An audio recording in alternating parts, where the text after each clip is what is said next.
आपने बहुत सुंदर और भावनात्मक तरीके से अपने गांव सदरपुर और उसके आसपास के गांवों की परंपराओं का वर्णन किया है।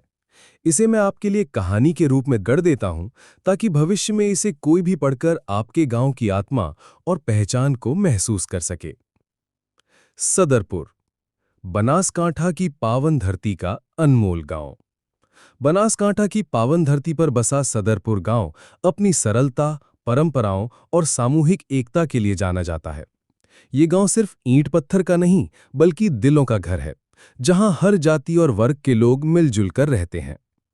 गांव के बीचों बीच स्थित है वीर बापजी गांव का भव्य मंदिर। सुबह और शाम की आरती की गूंज से पूरा वातावरण पवित्र हो उठता है। मंदिर के ऊंचे निशान को देखकर गांव का हर बच्चा प्रेरणा पाता है। गांव ही नहीं, बल्कि दूर दूर से लोग यहां अपनी मान्यताएं लेकर आते हैं। खासकर जब किसी का पशु बीमार हो जाए, तो लोग मंदिर में यानी घी अर्पित कर मनोकामना पूरी होने की प्रार्थना करते हैं। समूह लगन की अनोखी परंपरा। सदरपुर की सबसे बड़ी पहचान है इसकी समूह लगन परंपरा। लगभग 8 गांव मिलकर ये विवाह उत्सव मनाते हैं। इस परंपरा की शुरुआत यहीं से हुई थी। हर साल ये उत्सव अलग अलग गांवों में आयोजित होता है।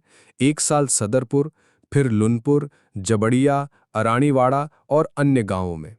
इस आयोजन से न केवल रिश्ते मजबूत होते हैं, बल्कि गांव-गांव की एकता भी जगमगाती रहती है। त्योहार और युवाओं की भागीदारी। धार्मिक त्योहारों पर गांव के युवा, बेटियां और बेटे एकजुट होकर हर जिम्मेदारी निभाते हैं। महिलाएं और युवतियां मंदिर में सेवा करती हैं, तो युवा पगड़ी बांधकर व्यवस्था संभालते हैं।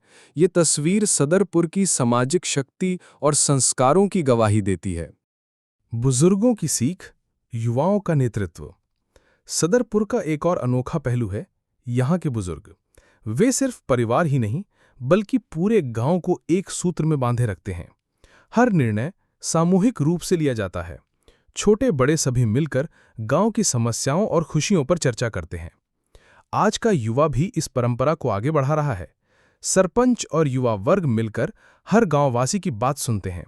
चाहे सरकारी काम हो, नंदघर, बाल मंदिर, प्राथमिक शाला या माध्यमिक शाला की समस्या हो, सभी का हल सामूहिक रूप से निकाला जाता है।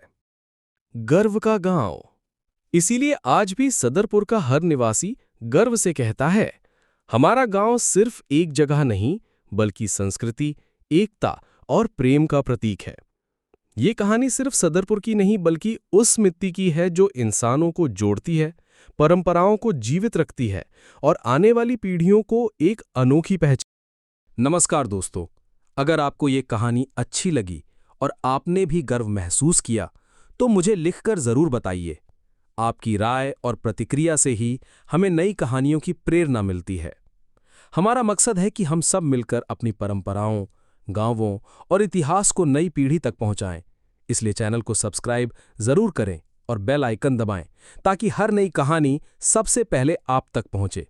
आगे भी मैं धार्मिक, प्रेरणादायक और पुरानी लोक कथाएं आपके साथ साझा करूंगा। अगर आपके पास भी कोई कहानी है, तो हमें लिख भेजिए। आपकी कहानी भी इस चैनल पर जगह पाएगी। जय हिंद और अपनी मिट्टी, अपनी संस्कृति पर गर्व करते रहिए।